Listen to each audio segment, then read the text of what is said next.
Okay, let's bring in the director of the Bacon Beatdown. This was an event that took place in Florida a couple of weeks ago. Will Bald. Will, how you doing, man? Thanks for doing this today. I'm doing really well. Thank you for having me on. Our pleasure. For those of the listeners who aren't familiar with your event, just tell us a little bit about what you guys were able to pull off a couple of weeks ago. So the Bacon Beatdown is essentially a really big local event. We had about 800 athletes this year. It's actually year 8 for the event, but obviously an unusual one. I've owned it now. This is my second year running it. I was an athlete in it, competitor for the first 6. So it's an event near and dear to my heart. It takes place in Daytona Beach over 3 days. It was July 24th to the 26th this year. We do beginners and kids, so starting 8 to 10 is our youngest division, and the beginner division on Friday, and then the intermediates on up to teenagers, intermediates, when we go up to an elite division on Saturday, Sunday. So, in any normal year, it's just another really big local comp. Having around 1,000 athletes makes us fairly sizable. We are hosted in a convention center, the Ocean Center down in Daytona. And that's been our host site for a long time. Again, very different this year. But that's the basics of the event. And so kind of looking at, so you're out in Florida. What was kind of the status quo as far as any restrictions, pandemic kind of adjustments, specifically to Florida as you were leading up to the event? So Florida is an interesting place in general, and especially for COVID. During this time frame, it was very up and down, and also very different depending on where in Florida you were. So, this event was supposed to run the last weekend in June, so we had to end up moving it back a month. The COVID shutdown started in late February, early March. Now, obviously, down here in Florida, we're a state that was one that didn't shut down very quickly, and we're kind of the cases kind of came here a little bit later than New England and some other places. So around that time, we had already run we have a really early registration window that we do for previous athletes, and that had already happened. So I had a whole bunch of people in. Would have been very easy to press the eject button right there and get out for a minimal loss on the year and say, hey, we'll see you guys next year. But it was a wait and see for me. I actually work in the medical field for my day job, so I had a lot of good information and thought, okay, in 4 or 5 months, this thing could be very different than it is today. We should know a lot more. And I was really just, let's just hang in there. The major investments for the event you can really hold off if you are cool with the procrastination and the stress until about a month before. So, we just waited through February and March and April. The shelter at home took place in April here. The governor came out May 1st-ish, which would have been about 6 weeks before our event. And we were like, all right, he's going to reopen the gyms. We're going to be good to go. And then he didn't. He opened everything else right on line with the federal guidelines that were released initially, except gyms. The one thing he kept closed. He did not make any friends in the state with that move in our community. And to their credit, they really did organize and try to show that we could do things from a gym perspective safely in this environment. So because of that, we moved it. So that gets you a timeline to May. We moved it then. I mean, literally, I was sitting here in my living room and watched the entire press conference where he ended up not doing it. And it was a second later, it was, okay, equipment guy, venue, can we move this thing? If so, where can we go? The hard part for the Bacon Beatdown specifically is that we have that kids division, which is a Friday thing. And that division tends to be the kid, their mom is a beginner or their dad's a beginner. And so it's kind of a family thing on Friday. If I push that into the school year, we lose that day. So that's why we didn't do the safest thing, which is move it all the way to October, November, December, something like that. So end of July was basically the end of before the school season started to become an issue. So at May 1st, cases were pretty low in Florida. Again, the rest of the country had it much, much worse back then. I know now, recording this today on August 7th, Florida's of a different place for COVID, more of the one of the worst states / countries in the world if we were a country. But then it wasn't too bad. My county had fewer than 500 cases at that point cumulatively. And so we said, okay, we're just going to move it back a little bit. Everybody was pretty comfortable at that point, and any point up to that, no questions asked refunds was the policy. We obviously have the normal no refunds for any general throwdown. It's what you're going to expect. But the right thing to do is, look, if you're uncomfortable with it, here's your money. Thank you. We'll see you next year. When we moved the date, we lost a lot of people because of just the date move itself. But again, that was the big thing was, hey, we moved the date and we lost some folks because of that. Then it was pretty much just, all right, the cases are still low. Feel like the risk is still very reasonable. All the way from May into June. June 18th is when Florida started to hit a spike in cases. That's when COVID got bad here.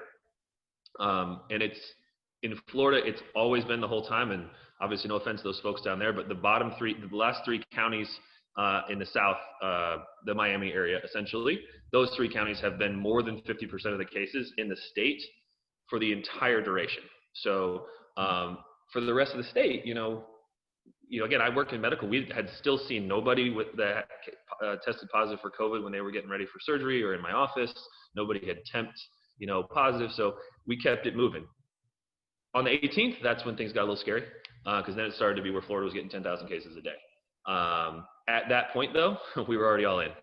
All the investments had been made, and that was the decision point. Was okay. Now, can we do this safely? And I'm sure we'll get into that. But the last month of the lead up was within the spike in Florida, which made things a lot scarier than they would have been had it been a month earlier. So what did you then need to do in order to make sure that you could do this as safely as possible? So there's a lot of different ways to attack that. The first was what's legal, right? The county of Volusia is where we were hosting our event. They own the Ocean Center. That is our venue. So what were their rules? They had a mask mandate. But my venue had been very cool about saying, okay, we're going to actually give you more space than you normally have. We won't charge you. Let's work together. So that was really huge, and that helped us a lot. So then we knew we were legally okay doing it. So the next one was morally, can we do this in a way that doesn't put people at risk? Again, no matter what you think of the virus and its all of the politics behind it, in my position as a director, as a person who was going to essentially aggregate 1,000 people in a room, I don't want my event to be a place where a corona outbreak happened. So are there trying to keep up with the data, obviously number one, which has been all over the place and nobody exactly knows what truly is important, what isn't, and what can we realistically do and expect people to do in order to stay safe. We put a big list together, again, worked with our venue to figure out the social distancing side. Are masks going to be something that we can get people to wear when they're in there? Do they have to do it when they're working out? Can I provide enough space if they're not wearing them where they can exercise safely? All of those things, we checked all those boxes. Some people will disagree there. I know. Let's make this the disclaimer here. Everyone that was there, including myself, knew that it wasn't a risk-free activity. Sitting in your house would be safer than coming to my event. And so, to those people, I did and would still today say, stay home. But for those of us that are willing to go out and try to live a normal life and do our normal things, can we do it with a mitigated risk? And again, once I have this big list of things that we did, I felt good about it, and I still do. That we can mitigate most of it to where I thought that it was an activity that still wasn't. I wouldn't call it high risk. I would call it, safer. Yeah. And so let's touch on that list. Feel free to go down that list and tell us what those things were, because, whether, spacing, masks, cleaning protocols, et cetera. Yeah. So a couple different categories. So number one, temperature check at the door. That's pretty much a standard thing. We use the CDC's 100.3 as the threshold. That was where I knew I was going to have a nightmare. I knew I was going to have. So we were in Daytona, which is about a 4 or 5 hour drive from Miami. We had people that came from Dothan, Alabama. We had people that came from Georgia. You're talking 6, 7, 8 hour drives. We had a person from Key West. That's like a 10 hour drive. Florida's a huge state. I knew that I was going to have somebody, it's their first day with a fever, they're going to come in, they were going to be a person who was on a 3-man team, and I was going to have to tell them and their teammates that you wasted your money on your hotel and this. And luckily enough, we had nobody, 0 people temp out. Now, I had several people in the lead up to the event tell me that they test positive for COVID or had a fever. And again, we refunded them and they didn't come to the event. But I feel very fortunate that nobody temp checked out. We temped over 2,000 people over the weekend. We did it every single day when people came into the building. So temp check was number 1. After that, masks. So if we had tried to run this event 3 months ago, no chance, because nobody wanted to wear a mask. I think it's definitely been normalized now. Everybody has one. It wasn't a matter of having to have 2,000 of them to distribute, which was something I was thinking about in March. Now it's just kind of what we do. So I think that helped a lot. I think in other states, actually, you'd probably have an even easier time than Florida, a place down here in the South that is very politically divided on that issue. So if you were a spectator, you had to wear it at all times. If you're an athlete, you had to wear it at all times when you weren't warming up or working out. That was pretty basic. The vendors were wearing them. The athletes had them on when they weren't working out. And we had some special flows to keep the athletes without masks away from each other and from anybody else who wasn't wearing a mask. So from there, you got social distancing stuff. So our event is usually in just the exhibit hall of the Ocean Center, which is about 100,000 square foot room, just a big flat room. We throw up a couple stages that are surrounded by barricades. Everybody hangs out on the rail, and that's kind of how we go. When they're not working out, they sit, we call it camping. They just kind of sit around this giant room. Pretty standard fare. This year, the Ocean Center, if they listen to this, I love those guys. They are amazing. They gave us the other, like across the hall from us is what they call their arena, which is a Coliseum style 8,000 seat event venue. They gave that to me for free. Wow. So you're talking like normally a $25,000, $30,000 investment. They said, here, take it just so we can give you space. So our exhibit hall, where usually is our entire event, vendors, competition floor, and camping zone, became only camping. That was it. So it was 100,000 square feet of 15 by 15 boxes that were taped on the floor that were 15 feet apart. And there'd be 90 of them. We had a max capacity of 10 people per square, and masks were required in the square unless you were actively eating or drinking. So that whole room was just a big, quiet, chill out space where basically gyms could get together. And that's the whole thing for me with this event. It's an event that most of the Central Florida gyms pick up as a gym, go and compete together. So that was actually it's what they do anyway. We just kind of split them out a little bit and had masks. So then the arena itself was then across the hallway, and that was where competition took place. So there we had the pull-out risers and more social distancing in there. So pretty much the floor by the rail was pretty much a moving, no stopping zone.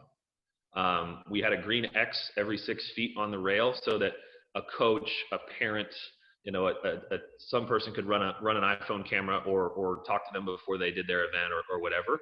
And we'll get back to that in terms of compliance. That was probably one of the toughest ones because people are so used to standing shoulder to shoulder and 7 or 8 deep on the rail at an event, right?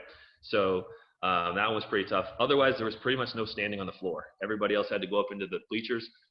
If you look at pictures from the event on our Instagram, the views were amazing from up there. I mean, now I've spoiled everybody, and they really want that side next year too, which I kind of knew was going to be the case. But the views were great, but the venue had seats of 2 that were blocked off. There was 2 seats on, 6 seats off, 2 seats on. It's tough, and a lot of people didn't really like that.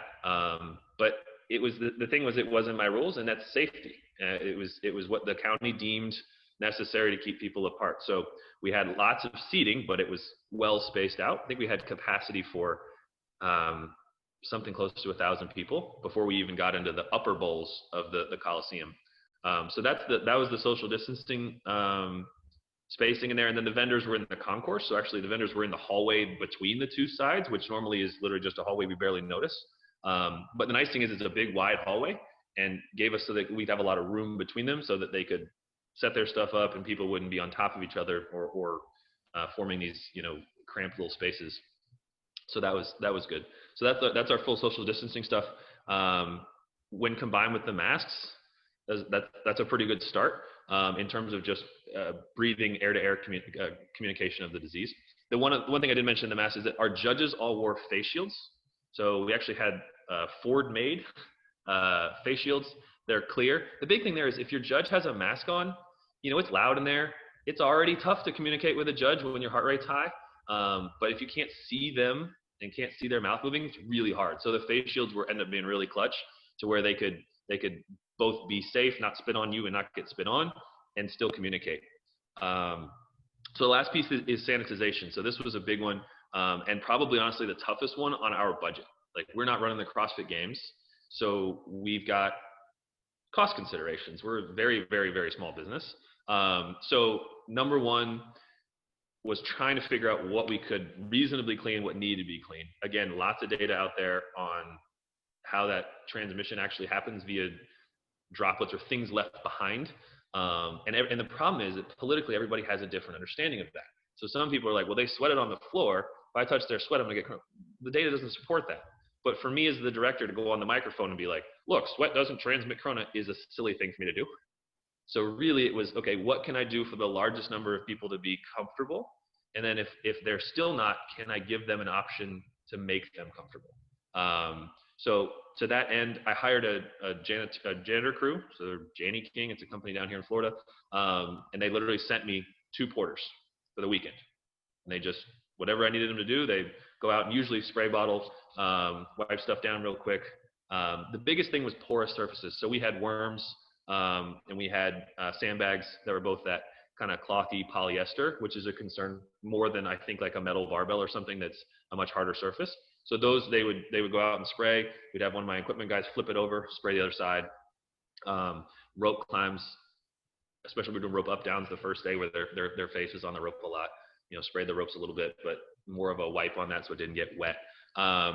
There's hand sanitizer available, or stations that were available and not required because you're always going to have somebody who's allergic to it or whatever, but highly recommended before they went on the stage that they use the hand sanitizer. And then when they got off, it was there again. So we kind of had clean hands going in and then clean hands going out. We wiped down all those or sprayed the porous surfaces. We didn't concentrate much on the non-porous surfaces, so rig and barbells. Again, the data that I've seen indicates that that's a really unlikely transmission vector, especially given that the hands have already been sanitized, and so we've already got that in place before they even touch the barbell. But some people want a little bit more, so we provided wipes. So just your basic disinfectant wipe at the entrance. If you wanted to, take one with you, walk out, and your judges were instructed to allow you to go wipe your bar, wipe the rig, whatever you want to do. So it's one of those options that not everybody took, but it was there if it made you more comfortable. The last thing we did was to make athlete flows that we wouldn't normally have to care about in order to keep people apart. So entrances were all on one side of the arena, and then the exit would be on the other side of the stage. And usually you just exit and say, all right, boys, see you later. In this case, you've just finished we had one workout as a 13-minute cap. You're breathing really hard.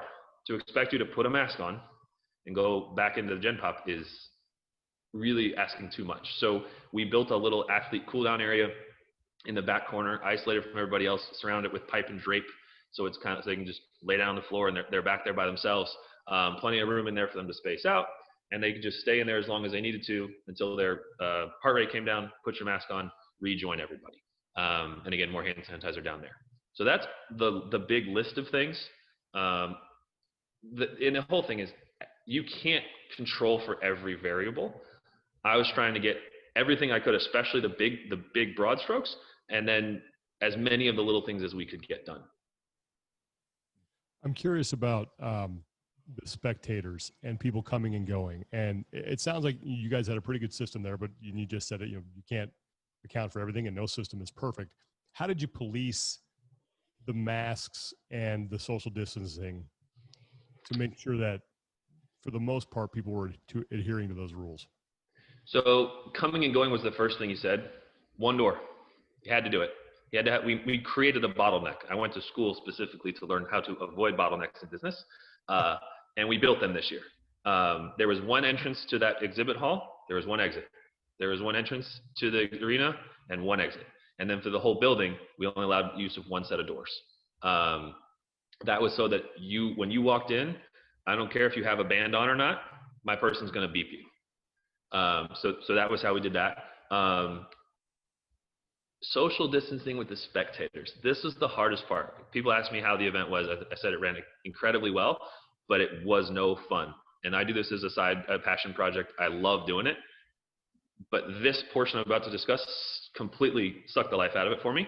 And what I would caution any director who's about to do it, when they're making a decision, this is the thing they need to think about. I did a really good job, and I was really, really focused on managing the expectations before this event. So if a person sent me an I answer all the Instagram or Facebook, all those things myself. If you ask me 3 really detailed questions, are you going to wipe them down? What are you using specifically as a disinfectant? If you're getting to that level, immediately I would say, let's slow down. It sounds like you're incredibly concerned. If you are that concerned, you're not going to be comfortable at my event. No matter what we do, you're going to find something that makes you uncomfortable. And I don't want anybody to come to my event and feel like they're in an unsafe space.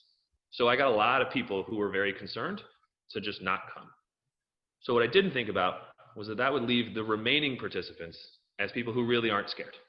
We're mostly young. We're mostly in the 20s and early 30s at a competition based on our demographics. And we've been told that we're risk-free. And hey, we're fitness people. We feel like we're invulnerable already, right? So the group I had, not scared. And so that made it so it was a little bit easier for them to want to break the rules. I don't think that they were necessarily being disrespectful. I just think that they, again, the politics of the whole situation was that this is a dumb rule. They won't notice kind of thing. So enforcement. I spent 50% of my time policing 2 things. 1 was the people on the rail with the green X that I mentioned earlier. And 2 was the folks in the stands not sitting with 2 people. So they'd break the tape on the 3rd, 4th, 5th seat. I would look up and go, come on, man. I can see that there's 5 of you sitting there. And I'd just raise a hand and go 2, and then kind of ask them to move. And to everyone's credit, they did. They understood it wasn't my rule. It's the county's rule. It's a safety thing. This is what we have to do to have this competition in 2020. If we didn't do that, we don't have a competition because it's not safe. And so I used 4 extra volunteers at all times to police both the rails so we have 2 competition stages going simultaneously. So the rails all needed a monitor. And then I had 1 person roaming in the stands. And then myself just standing in the center, kind of waving at people and saying, hey. The rail was really hard. And I understand because you have 1 person there on 1X for 1 lane. We have 15 lanes. If you have a husband and a wife that have their kid going and they got there early and their kid's in lane, let's say 8, and they take lane 8 and 7. Well, if your girlfriend is in 7, well now you can't stand there. So now you stand at 6. So eventually I always had a mom, a dad, a spouse, a girlfriend, whatever, somebody running a camera that didn't have an X. And so and to be fair to most people, they were trying to stand as far away as possible, but the venue was on me to keep that from happening. So I continually had to say, hey, you can't stand here, please move. And then it would suck because they were like, this is my so-and-so, and I just want to film them. I'm standing as far away from them as I can. I have a mask on. I said, yes, I understand, but the rules are the rules. So that one was tough, and that took a lot of time and effort. And then the stands, I would personally have loved to advocate for more than 2 people sitting next to each other. But that was also difficult because, again, if you're able to sit with a group of 10 over on the other side, you can bring that same group of 10 over, and now you have to split over essentially like 40 feet to get everybody seated. It's pretty tough when we got full. Yeah. But again, it kind of depends on the interpretation of the safety of people wearing masks sitting next to each other. So along those lines, and I think I know the answer to this, but I want to ask the question anyway. Why not just have the event without spectators? Because I thought we could do it. I think the part of the reason people love events is because they can watch their friends, and B, they get the juice from the crowd, and it's a gym event. But here's the other thing, Sean, and actually the real logic that made me go ahead with spectators. Whether I bring spectators in or not, I've got athletes who are going to become spectators, right? Mm-hmm. I had 800 athletes. 250 or 300 of those competed on Friday and Friday only. So now they have an athlete band. Are they not allowed to come in on the weekend? If they're going to be there, Those are spectators. And then the 500 that are competing, maybe 50 at a time are in either competing or in the warming up process. Where are they going to be sitting? In the stands watching. So if I can manage that group of people, we should be able to manage a larger group. I understand that that's more potential people with COVID in the building. But for me, again, with the restrictions that we had in place that were quite stringent, the other thing is our event doesn't draw a ton of unassociated spectators. So if you go to a Wodapalooza, for example, which is our neighbor, they have the professional division that has all the biggest names, and you get just random people who live in Miami are going to show up, or people from my town, Ocala, which is a 4-hour drive. Lots of my friends get in the car and go. This one doesn't have that. We don't have the professional division. Our best athlete was 52nd in the Open last year. We didn't have anybody who was really pulling huge spectators out. Most people that were there knew somebody. So this is somebody who's already been socially integrated. I don't know what the term is. There's already shared air probably with one or more of our athletes, or an entire gym of them. So again, from a risk increase perspective, it didn't move the needle enough for me to be concerned. And again, I already was going to have a way to separate people in the stands. So might as well let those people in as well. And so kind of touching on, my guess is that you had a hard cap probably on the number of people allowed at the event. And then to kind of piggyback off of that, what considerations did you guys give towards programming, or any adjustments did you make once the kind of COVID restrictions started coming down the pipe? Oh, both great questions. Programming is my baby. I'll get into that here in a second. Hard cap on the building. So the stress never stopped this whole weekend. And this was a surprise one that I got halfway through. So I didn't even think about a hard cap on the building because of how large this space is. Okay. So we normally have 100,000 square feet and usually have 20% more people than we had this year. They gave us 220,000 square feet. And I had, again, fewer people than I'm used to. We get, it was probably Friday night after we'd gotten through the first day. I was in there setting up for Saturday. And the venue lady calls me and says, hey, we hit about 1,200 people today. Your cap is 1,500. Saturday is my biggest day, and it's way bigger than Friday. And I said, what happens if we get to 1,500? And she says, it's a nightclub, 1 in, 1 out. Oh, okay. So emergently, we put in a protocol of once we hit 1,450, I would only allow people with athlete bands in, because the worst thing I could have is an athlete who's there for their heat and can't come in because of capacity. Luckily for us, we got as high as 1,396, so we didn't quite get there. But yes, we had a hard cap, and that's something that anybody else should consider beforehand. Again, I was also really surprised at how many spectators we got. In a normal year, the math works out every year that we get 1.5 spectators for every registered athlete. It's just the way it works out. So I expected this year to have 1 spectator per athlete, because I figured we would maybe get husband, wife. We probably wouldn't get mom, dad, grandpa, right? I was wrong. We got exactly 1.5 again, which is very interesting. So that's basically the hard cap thing. If I did another one, I would use the same spectator expectation that you use every year, understand that ratio and apply that. And again, I think it's because those who are at the event are unafraid of the Corona situation. And so those that their loved ones are also in that same boat. So that's that. Programming. So yes, the biggest thing was that they closed gyms in Florida for 4 to 6 weeks, depending on where you were, and even longer in Miami. It took them another 2 weeks after, or maybe 3, after the rest of the state was open for Miami's gyms to get open. So obviously we do a very high intensity activity, and so I didn't want to hurt anybody.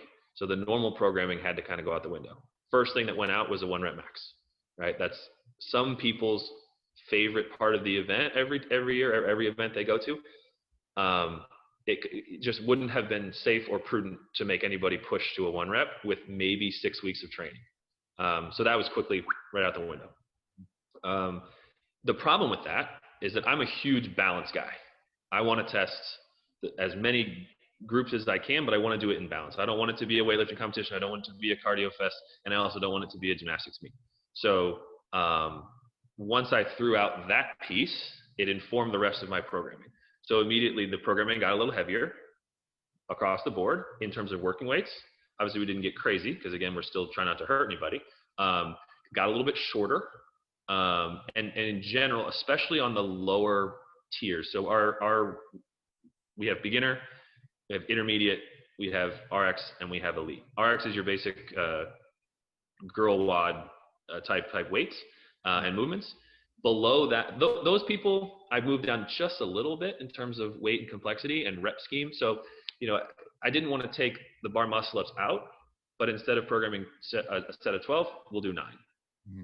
Right? Just to stay away from that maximal effort and output, which is where you would worry about injury if somebody was really pushing in competition mode. The intermediate division, the beginner division, definitely got watered down significantly in terms of weight and complexity. Those tend to be, less, they've spent less time training, probably a little newer to the sport and more at risk for injury. The elite guys didn't change too much. I figure most of those people are set up in their garage and there's money on that division. Yeah. So I didn't want to change the concept and the philosophy of the event so much that it made it not a good competition, given that there was a significant prize, where everybody else is out there pretty much competing for pride. Yeah. Cool. I'm wondering, have you followed up with any of the participants as far as trying to find out, how are they feeling? Do you know if anybody at the event happened to get sick? What has been the response from any outreach efforts, if any, that you've done? So as I mentioned earlier, I talked to everybody on social myself. So beforehand, I talked to a ton of people and had a lot of refunds for people who were either sick and hadn't been tested positive, people that actually did test positive. So I knew there were a whole lot beforehand. So I was expecting to hear that afterward. But yeah, I reached out to a bunch of different gyms. Obviously, we got some people in South Florida, which is one of the highest risk areas in the world right now. But we have people throughout the state. We ended up doing a second t-shirt run and some other things which gave me conversation vectors. And every single time it was, hey, how's everybody? Is everybody sick? Right now we're recording this 2 weeks out. There's a reason. That's the amount of time that you would generally suspect to have an outbreak start to or appear. If I wouldn't be here if I had gotten a bunch of yeses. So the nice thing is I have not heard anybody that has had a, more than a person or two that they know, which is very normal in Florida at this point. So as far as I know, there have been no gyms at this point that have had an outbreak as a result of, attending our event. You mentioned this a little bit, but I'm sure there's people listening to this and saying, man, this is way too much of a risk. This was playing with fire. They should have just canceled. Knowing what you know now, would you still make the same decision to hold the event? And if so, why? I would definitely still run the event. I would do things differently. But I think that's mostly to iron out a few edges as opposed to radical changes to adjust to mistakes that were made. There's another competition that I heard about after ours that was in Europe that did almost like a bubble concept where they tested a whole bunch of people. Look, I work in medical. We bought early on, my doctor's office bought 50 COVID tests for $50 a piece. The rapid ones that aren't even that good. They're not PCR testing, so they're really just antibody, and the results there's a lot of false positives. $50 a piece, we had 800 athletes. I don't have the budget for that. And truthfully, again, the results there aren't even all that accurate, even if I could. So I'm not in that boat. I don't think that's feasible. And I also don't think it's necessary, to be honest. That's my personal feeling. Again, if you look at the results, it looks great, but I understand that process is more important than result. I also know that you can't win the necessity argument. There was a gym here in Florida that during the event was upset on social media that we were being allowed to continue. And I engaged them and said, hey, look, maybe you don't understand. There have been other events in Florida that have been run before ours and during ours with absolutely no regard for safety whatsoever, box comps, wherever, that it's just normal. They just run it the same as they always do. And I think that was kind of where we were getting lumped. And that's not fair. I don't think that's responsible. I have a major problem with people doing that, especially because of how much effort I took into being responsible in running our event. So once I explained it, it really just came down to necessity. And that's not an argument I'm going to win, because that's a bit of a personal choice. But for me, the number of people who thanked me for something that felt like normal, for giving them a reason to train and stay out there and stay fit, for doing it in a way that they felt safe, is a really large number. And to be honest, it's really hard to make everybody happy. We didn't have anybody that was angry. We didn't have anybody that was really upset. Everybody understood. And by and large, I think everybody there was of the same mindset, which is we're okay taking a little bit of risk. Again, there is a group of people that think that we should just stay home until it's over. I'm not in that group. You know, I wanted our event to be just as safe as an average trip to an average gym. And some gyms are safer than others. Some are higher risk than others. And then there are those that have drawn the boxes and everybody does exactly what they're supposed to do and they still have a COVID outbreak. So yeah, I would run the event again. I would change some of the social distancing things in order to make it honestly easier on my staff to not have to kind of get in some verbal altercations with people because they're constantly having to do some things. I would have physically just blocked the areas, right? Instead of allowing one person, just do 0. Like that's it. And so there would be adjustments there, but I would definitely run it again. We're wondering now whether or not, you know, the games are going to happen. It seems like that's going to take place. They're on track to continue to plan. I'm just curious, what are some recommendations or suggestions that you would have for them as far as best practices that they can employ to keep the athletes who are going to be in Aroma safe? So the nice part is that theirs is mostly outside, right, on the ranch, which means space is much easier to come by. So mine, I have to run 15 lanes in order to get the day done on time. I got 100 feet between those barricades, which means I had 6-foot lanes.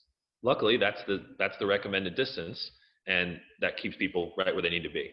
In Aromas, I would give them as much space as you can, widen things out. You don't have spectators to get close to the action, so I would say use that because that's their best asset. It's something that I didn't have. After that, it's really just put the athletes in a position where they don't get a choice, because I don't think the athletes, when they're in competition mode, they don't think about it. One of the holes in my game, and I don't know that it's even fixable without changing the vibe and changing what we do, is like I had 1 or 2 instances that a person finished their heat, second place came in, and they did that thing we do where they walked down and gave them a high five. I looked at that, I was like, man, that's not good. We don't need to be doing that right now. But that athlete, heart rate over 100, just, you know, excited that they just won, emotional, whatever, you go back to your old habits. And so these are guys that were just hanging out on the weekend, happy to be competing. When they're at the games, these are people who are now money on the line, sponsors. This is their life and their livelihood. So they're going to be even more jacked up. So if you put them in a position where they can fall back into their normal routine, and that's not going to be a good look or not a safe situation, you can't let them do that. So you have to control for that variable somehow. Now, do I think we should put up plexiglass lanes so they physically can't get out? Do we run the games if we do that? I wouldn't. I don't advocate for that, because now it's not that. Now it's just doesn't have any life to it. But I do think that they need to be careful of that, because the athletes are going to be the athletes, and so you have to kind of control the situation for them. And that was really the biggest lesson that I learned, was that we put in place for the most, not maybe the most scared, but the top of that bell curve, right? Where people are, you can make those people comfortable. What you forget is that there's people on the tail that don't care, and they are going to act completely normally, and you're going to spend more time policing them. I thought that I would be spending more time reassuring those who are worried. No, I didn't worry about those people at all. They were happy most of the time. It was the tail on the right that I was like, guys, we got to do this right. And I think, again, I'm not assuming that everybody's going to be, you know, disrespectful to the rules, but it's just, we've been conditioned so much to how we act at competitions that I think that would probably be the number one thing I would have them look for and control for. Well, we appreciate the perspective. We appreciate you taking the time to do this. Thank you, and best of luck moving forward, man. Yeah. Thanks for having me, guys. Appreciate it.